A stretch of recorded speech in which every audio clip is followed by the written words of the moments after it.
মুচি হয়ে শুচি, মানে যদি কৃষ্ণ ভজন করে তাহলে ভগবানকে, ভগবানের দর্শন পেয়ে ভগবানের চরণ সান্নিধ্যে যাওয়ার মতো তার সৌভাগ্য অর্জন হবে, এটাই তার শুচিতা। এই জন্য বলা হয়েছে মুচি হয়ে শুচি হয় যদি কৃষ্ণ ভজে। তারপরে বলা হলো শুচি হয়ে মুচি হয় যদি কৃষ্ণ ত্যাজে।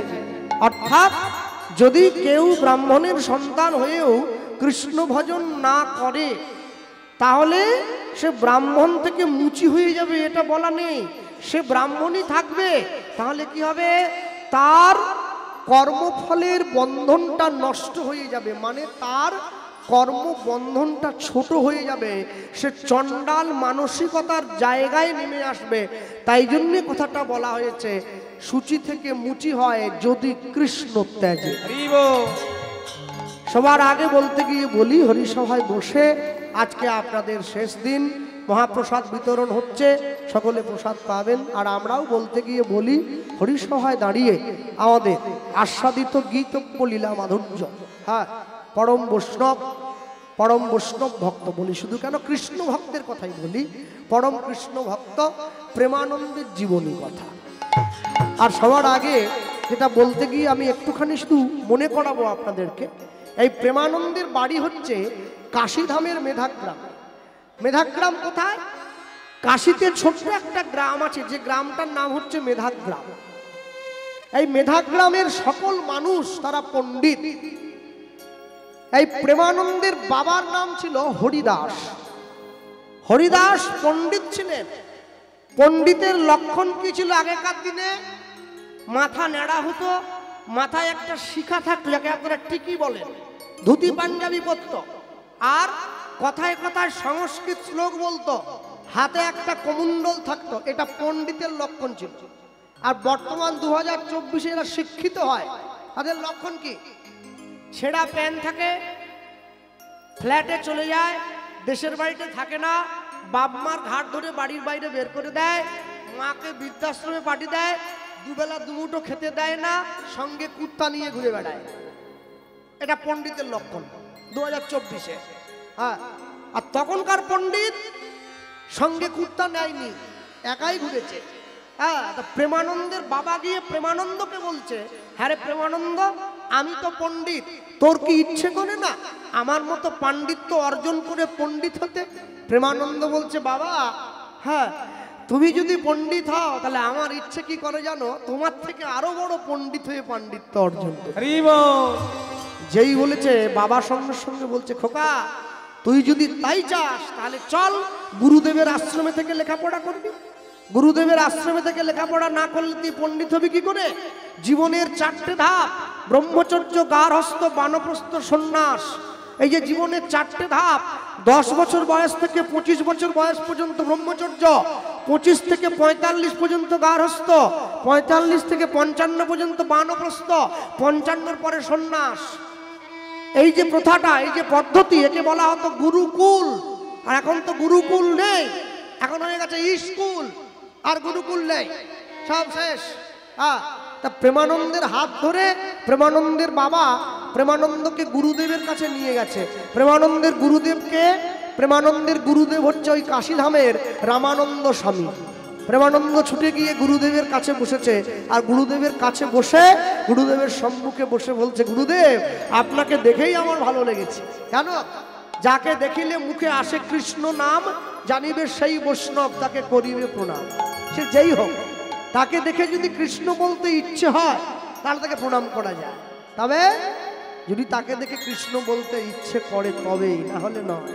প্রেমানন্দ গিয়ে গুরুদেবের কাছে বসে কি বলছে? করতালি দিয়া বলে, করতালি দিয়া বলে, জয় গুরু জয়, তুমি মাতা তুমি পিতা তুমি সর্বময়। নিতাই গৌর হরি হরি বল। তুমি পিতা তুমি সর্বময়, তুমি মাতা তুমি পিতা তুমি সর্বময়। করতালি দিয়া বলে, করতালি দিয়া বলে, করতালি করতালি দিয়া বলে, করতালি দিয়া বলে, বলে জয় গুরু জয়। তুমি মাতা তুমি পিতা তুমি সর্বময়। তুমি মাতা তুমি পিতা তুমি সর্বময়ে, তুমি মাতা তুমি পিতা তুমি সর্বময়ে। তুমি চন্দ্র তুমি সূর্য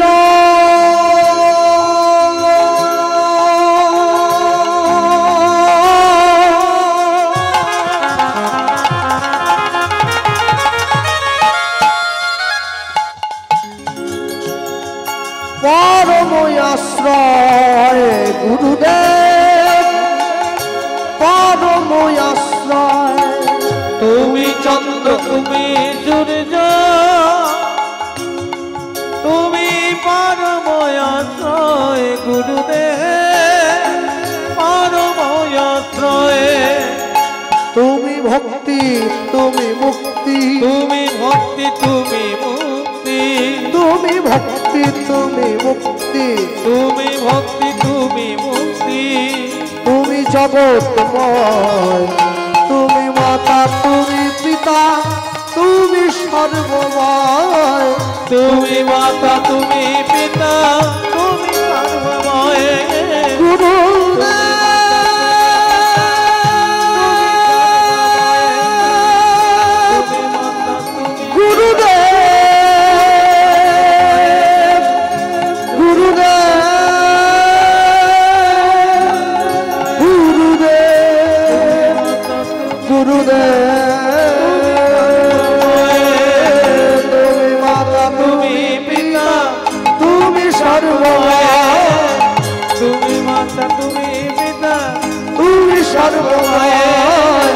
তুমি মাতা তুমি পিতা তুমি সর্বময়।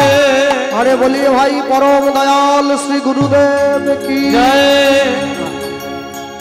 গুরুদেবের চরণে গিয়ে প্রণাম জানাচ্ছি। গুরুদেব প্রেমানন্দকে তুলে বক্ষ মাঝে জড়িয়ে ধরলো। প্রেমানন্দ তুমি যে আমায় জড়িয়ে ধরে এত ভালো ভালো কথাগুলো বললে, এত ভালো ভালো কথাগুলো তোমায় কে শিখিয়েছে?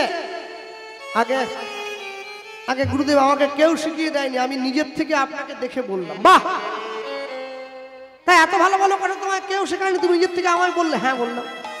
আচ্ছা তুমি কি আমার আশ্রমে থাকবে? আগে থাকবো। বাহ, তাহলে তুমি যে আমার আশ্রমে থাকবে প্রেমানন্দ, আমার আশ্রমে থাকলে তো কাজ করতে হবে বাবা। কাজ কাজ তো করবো। কি কাজ করবে? কেন? আমি ঘর মুছতে পারি, আমি বাসন ধুতে পারি, আমি কাপড়ও কাচতে পারি। না না, ওইসব কাজ তোমায় করতে, তুই ছোট বাচ্চা ছেলে, এইসব কাজ তুমি না না। শোনো, আমি তো একটা কথা বলি। কি কথা? মনে রাখবে প্রেমানন্দ, অন্য কিছু নয়। আমার আশ্রমে তুমি থাকবে, আমার আশ্রমে কাজ করবে। আচ্ছা প্রেমানন্দ, আমার আশ্রমে থেকে ভিক্ষা করতে পারবে? হ্যাঁ, দেন দেন দেন, আমাকে ভিক্ষার ঝুড়িটা দিয়ে দেন, আমি আমি আমি ভিক্ষা করি। মানুষকে জীবনে দুবার ভিক্ষা করতে হয়। কখন? যখন বাবা মা মারা যায় তখন শ্রাদ্ধ করার জন্য ভিক্ষা করতে হয়। আরেকবার যখন মেয়ের বিয়ে হয়, মেয়ের বিয়ে দেওয়ার সময় ভিক্ষা করতে হয়। আরেকবার জীবনে ভিক্ষা করতে কখন? না, যখন বাড়িতে হরিনাম সংকীর্তন হয় তখন ভিক্ষা করতে হয়। তিনবার। প্রেমানন্দ রামানন্দ স্বামীর সম্মুখে দাঁড়িয়ে বলছে, গুরুদেব আপনি যে আমাকে বলছেন আমি ভিক্ষা করব। না না প্রেমানন্দ শোনো, আমার আশ্রমে ভিক্ষা করার নিয়ম আছে বাবা। তুমি যখন তখন যেমন করে খুশি ভিক্ষা করলে হবে না। তাহলে শোনো, প্রত্যেক দিন তুমি 21টা বাড়িতে যাবে। আচ্ছা, 21টা বাড়ির বেশি একটা বাড়িতেও ভিক্ষে করা যাবে না। আর এই 21টা বাড়ির থেকে, প্রতিটা বাড়ির থেকে তুমি এক মুঠো করে চাল নেবে। একটু বেশিও নয়, একটু কমও নয়। সেই এক মুঠো চাল এনে তুমি আমার হাতে দেবে, আমি রান্না করে ভগবানকে ভোগ দেব, তারপরে সকলে মিলে প্রসাদ পাব। ভক্তমণ্ডলী, ভক্তিমতী মায়েরা, যেই একথা বলেছে, এই কথা বলা মাত্র সঙ্গে সঙ্গে প্রেমানন্দ গুরুদেবের সম্মুখে দাঁড়িয়ে বলে উঠছে, গুরুদেব তাহলে আমাকে ভিক্ষার ঝুলিটা দিয়ে দিন, আমি ভিক্ষা করতে যাব। আর যেই বলেছে ভিক্ষা করতে যাব, গুরুদেব সঙ্গে সঙ্গে প্রেমানন্দকে ভিক্ষার ঝুলিটা নিয়ে এসে প্রেমানন্দের হাতে দিয়ে দিয়েছে। আর প্রেমানন্দের হাতে ভিক্ষার ঝুলিটা দেওয়া মাত্র পরের দিন সকালবেলায় স্নান করে আহ্নিক করে প্রেমানন্দ ভিক্ষা করার জন্য বেরিয়ে পড়েছে। আস্তে মনে রাখবেন, যারা সাধু হয়, গেরুয়া পোশাক পরে, গেরুয়া বসন পরে, সংসার করেনি, প্রকৃত সাধু কোনোদিন 5 বাড়ির বেশি ভিক্ষে করে না, পাক আর না পাক। যে প্রকৃত বৈষ্ণব হয়েছে, সংসার ত্যাগ করেছে, সংসারে থাকে না, ডোর কৌপিন বহির্বাস পরে, মাথা নেড়া, মাথায় শিখা আছে, প্রকৃত বৈষ্ণব কোনোদিন 11টা বাড়ির বেশি ভিক্ষা করে না, পাক আর না পাক। যে প্রকৃত ভক্ত হয়েছে, সংসারে স্ত্রী পুত্র আছে, কিন্তু ভগবানকে সেবা দিয়ে প্রসাদ পায়, প্রকৃত বৈষ্ণব কোনোদিন, প্রকৃত ভক্ত কোনোদিন 21টা বাড়ির বেশি ভিক্ষা করে না, পাক আর না পাক। কিন্তু আমরা মনুষ্য জীব, সারা জীবন ধরে ভিক্ষা করে গেলেও আমাদের আর কুলোয় না, আমাদের তবু ভিক্ষা করা চাই। হ্যাঁ, বুড়ো বয়সের জন্য বসে খাবো, এখন থেকে পয়সা জমাচ্ছি, কিন্তু আমার জীবনে এই গ্যারেন্টি নেই আমি বুড়ো হব আদৌ। তো যদি বুড়ো পর্যন্ত না হই তাহলে পয়সার কি হবে? তখন পয়সা কে খাবে? বলে তুমি যার জন্য রাখছো সেই খাবে, আর যদি বুড়ো হয়ে যায় তাহলে আমি খাবো। মনে রাখবেন, আপনি যতই ক্যাকড়ার মতো সবসময় 8টা পা দিয়ে এরকম করে আঁচড় কামড় করুন না কেন, যতটুকু আপনার কর্মে আছে ওইটুকুই আসবে। তার থেকে যতই ছটফট করুন, একটু বেশিও পাবেন না, একটু কমও পাবেন না। পাপ করলে রাশি রাশি ভোগ করে কি মাসি পিসি? কেউ ভোগ করে না। হ্যাঁ, মনে রাখবেন, যারা মনুষ্যকুলে জন্ম নিয়েছি, ভিক্ষা আমাদের সবাইকে চাইতে হয়, কিন্তু ভিক্ষাটা যেন সঠিক জায়গায় চাওয়া হয়। জীবনের লক্ষ্য এইটা হওয়া উচিত, জীবনের লক্ষ্য এইটা হওয়া উচিত। উন্নতি বলতে কোনটাকে বোঝায়? বড় বাড়ি একটা করব, বড় গাড়ি একটা কিনবো, জীবনে অনেক পয়সা থাকবে, একে উন্নতি বলে না। উন্নতি কোনটাকে বলে না? যে ভগবানের চরণ সান্নিধ্যে যেতে পেরেছে সেই তো উন্নতি করেছে, তাকে উন্নতি বলা হয়। এই যে মায়েরা বসে আছেন, প্রত্যেকদিন রান্না করেন বাড়ির সবার জন্যে, ছেলে মেয়ে, স্ত্রী পুত্র, পরিবার, ননদ ভাসুর, দেওর, শ্বশুর শাশুড়ি সবার। মনে রাখবেন, সারা জীবন তো রান্না করে শুধু পরিবারকে খাওয়ালেন, যেদিনকে আপনাদের হাতের রান্না আমার গোবিন্দ সেবায় ভোগ হয়ে লাগবে, সেদিন জানবেন আপনার রান্না শেখাটা সফল হয়েছে। হ্যাঁ, অনেক মায়ের মনে দুঃখ আছে, জানো বাবা, জীবনে যে কি কুক্ষণে নবদ্বীপ গিয়েছিলাম, সর্বনাশ হয়ে গেল। কেন নবদ্বীপে গিয়ে আপনার সর্বনাশ হলো মানে? হ্যাঁ, নবদ্বীপে মায়াপুরে গিয়ে আমার মেয়েটা জানো একটা পিতলের গোপাল ঠাকুর কিনেছে, তারপর একটা পিতলের ঝুড়ি কিনেছে, কিনে সেই গোপালটাকে ঝুড়ির মধ্যে বসিয়ে দিয়েছে। সেই গোপাল কোলে নিয়ে মেয়ে বাড়ি ফিরে এসেছে। বাড়িতে ফিরে এসে মায়ের কাছে গিয়ে বলছে, আমার হাঁড়ি কড়াগুলো আলাদা করে দাও, আমি তোমাদের সঙ্গে আর খাবো না, আজ থেকে আমি নিরামিষ, তোমরা আমিষ। আপনি বলুন কৃষ্ণবাবু, এই বয়স থেকে আমার মেয়ে যদি গুঁড়ো মাছ চুনো মাছ ছেড়ে দেয়, ক্যালসিয়াম থাকবে? হাঁটু ব্যথা শুরু হয়ে যাবে। আরে যার বাড়ির মেয়ে, যার বাড়ির ছেলে গোপাল কোলে নিয়ে এসে নিরামিষ সেবা করে, তার 14 পুরুষের ভাগ্য ভালো, তোমার ছেলে নিরামিষ খাচ্ছে। চাইলে চোরের জন্ম দেওয়া যায়, চাইলে সাধুর জন্ম দিতে পারবে না কেউ। কর্মচারীর হাত থেকে যদি চায়ের কাপটা পড়ে ভেঙে যায়, মালিক ছুটে গিয়ে বলে সামনের মাসের বেতন থেকে পয়সাটা কেটে নেব। আর মালিকের হাত থেকে চায়ের কাপটা পড়ে ভাঙলে কি বলে? কোম্পানি ভালো নয়, তাই ভেঙে গেছে। তেলের শিশির ভাঙলো বলে খুকুর পরে রাগ করো, তোমরা যেসব বুড়ো খোকা ভারত ভেঙে ভাগ করো, তার বেলা কাঠের পোকা চেয়ার নষ্ট করে, আর চেয়ারের পোকা দেশের সম্পত্তি নষ্ট করে। তাই চেয়ারের উপরে যে বসে আছে ওটাও একটা পোকা, আর চেয়ারের নিচে যেটা আছে ওটাও একটা পোকা। তফাৎ কি জানেন? যে পোকাটা চেয়ারের কাঠটা কেটে দিচ্ছে ও পড়াশুনো জানে না, আর যে পোকাটা উপরে বসে আছে ও পড়াশুনো জানে। তফাৎটা হচ্ছে এখানে। কেউ যদি শিক্ষা শিখে শিক্ষিত হয়ে শিক্ষার সঠিক উদ্দেশ্য না জানে তাহলে আমি বলবো সে মূর্খের সমান। হ্যাঁ, যে শিক্ষা শিখে গোবিন্দের সেবা না করা গেল, আমি বলি অমন শিক্ষার মুখে আগুন দেওয়া ভালো। তুমি জীবনে যাই করবে কখনো আসল মানুষটাকে ছেড়ে দিও না, আসল উদ্দেশ্যটা ভুলে যেও না। শোনো, বাঙালি কোনোদিন লুঙ্গি পরবে না। বাঙালি লুঙ্গি পরে কিসের জন্য? লুঙ্গি হাশেম মিয়া পরবে প্রতি শুক্রবার করে, যাবে মসজিদে। তুমি লুঙ্গি পরবে কেন? তুমি ধুতি পরবে। ধুতি পরতে না পারলে ধুতিটাকে লুঙ্গির মতো করে পরবে, লুঙ্গি নয়। আর যদি তা পরতে কষ্ট হয় 12 মুন্ডা 14 মুন্ডা 16 মুন্ডা 20 মুন্ডা সব মুন্ডা ফুন্ডা পরবে, লুঙ্গি পরবে না। বাঙালি লুঙ্গি বাঙালির পোশাক নয়। যে দেশেতে এলো গোরা বদলে গেল দেশের সব নিয়ম ধারা। এবার দেখি শাড়ি ছেড়ে বাংলার মা বোনেরা সব ছেঁড়া ফাটা প্যান্ট পরা। বলো হাই রে হিন্দুর হবে কি? হাই রে হিন্দুর হবে কি? ছোট পোশাক পরাকে, ছোট পোশাক, ছেঁড়া পোশাক, এই পোশাক পরাকে যারা আধুনিকতা বলে মনে করে, আমি বলি এর থেকে আমাদের মেদিনীপুরের গরুগুলো বেশি আধুনিক। কারণ ওরা কোনো পোশাকই পরে না, এমনি ঘোরে। ওরা আরো শিক্ষিত তোমাদের থেকে। হ্যাঁ, যে পোশাক পরলে লজ্জা নিবারণ হয়, তুমি এমন পোশাক পরবে তোমাকে দেখে সমাজের লজ্জা পায়, সে পোশাক তুমি কেন পরবে? কেন পরবে? 33 কোটি দেবদেবী ভারতবর্ষের মাটিতে গড়াগড়ি যাচ্ছে, সারা বছর তুলসীতে জল দাও না, 25শে ডিসেম্বর ঝাউ গাছে চুনি লাইট দাও, হ্যাপি ক্রিসমাস। সব যিশুর শিশু হয়েছে সব। মনে রাখবে, মুসলমানদের ধর্মগুরু হযরত মুহাম্মদ তার মুসলিম ভাইদেরকে বলেছিলেন, আমি আল্লাহ নই, আল্লাহর দূত।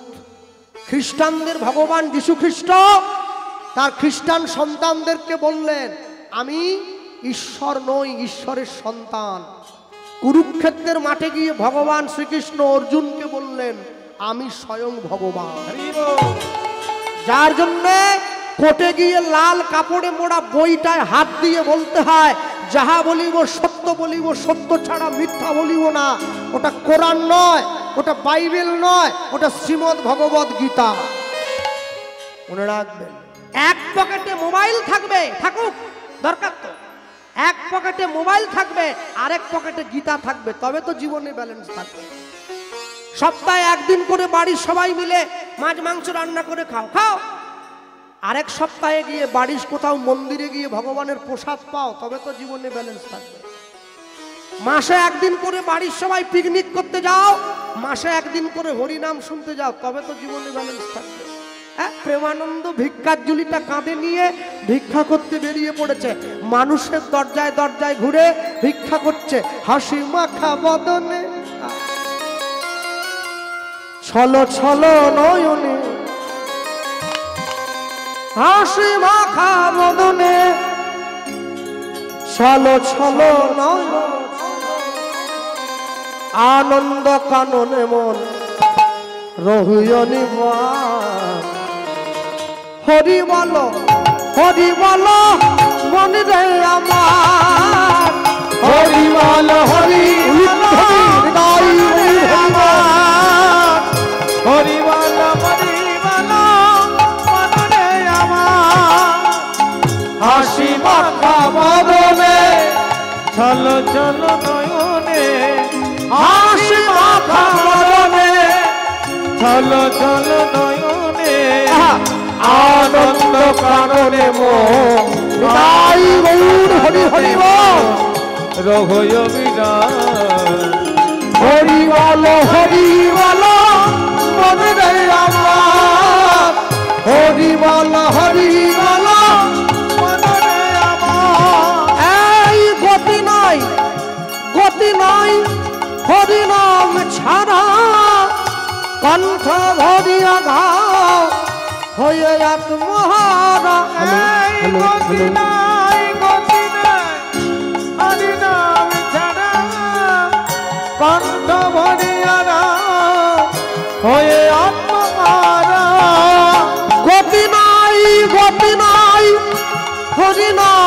ছাড়া কণ্ঠ ভরিয়া গাও হয়ে আত্মহারা। এই গতি নাই হরি নাম ছাড়া কণ্ঠ ভরিয়া গাও হয়ে আত্মহারা। ওই দেখো তোমার বন্ধু তরিতে এই ভব সিন্ধু। ওই দেখো তোমার বন্ধু তরিতেছে ভব তুমি ওই দেখো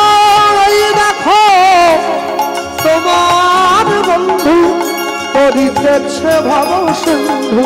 ওই দেখো তোমার বন্ধু তরিতেছে ভব সিন্ধু। হাত ধরে তোমায় সে হাত ধরে তোমায় সে করে দেবে পার। হরি বল হরি বল নিতাই হরি বল হরি বল মনরে আমার। হরি বল হরি বল মনরে আমার। হরি বল হরি বল মনরে আমার। কেউ তো কারো নয় এ কথাটা সত্য। তুমি ভেবেও দেখো বল সবই যে অনিত্য। কেউ তো ভারতবর্ষের সংবিধানে ভারতবর্ষের সরকারের আওতায় থাকতে গেলে একটা কার্ড করতে হয়, আছে না সবার? যে কার্ডটার নাম হচ্ছে আধার কার্ড। হ্যাঁ, আধার কার্ড না থাকলে আপনি থাকতে পারবেন না দেশে। তাহলে একটা সরকারের আওতায় থাকতে গেলে আধার কার্ড করতে হয়। গোটা বিশ্ব জগতের মূল আধার যে, তার চরণে থাকতে গেলেও একটা কার্ডের দরকার। হ্যাঁ, সেই কার্ডটাও সবার থাকা দরকার। কেন? আধার কার্ডটা বেঁচে থাকতে কাজে লাগে, আর হরিনাম রূপী কার্ডটা মরে যাওয়ার পরে কাজে। কেউ তো কারো নয় এই কথাটা সত্য। তুমি ভেবেও দেখো বল সবই যে অনিত্য। নিতাই গৌর হরি বল।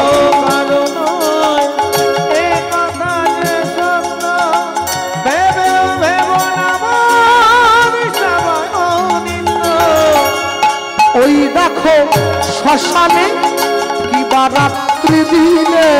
ওই দেখো শ্মশানে কিবা রাত্রি দিনে। ওই দেখো শ্মশানে কিবা রাত্রি দিনে। ওই দেখো শ্মশানে কিবা রাত্রি দিনে। উড়িতেছে মানুষে পুরিতেছে মানুষে। উড়িতেছে মানুষে পুরিতেছে মানুষে। যত অহংকার। হরি বল হরি বল হরি হরি বল হরি হরি বল হরি বল মনরে আমার। হাসি মাথা বাবনে চলো চলো নয়নে।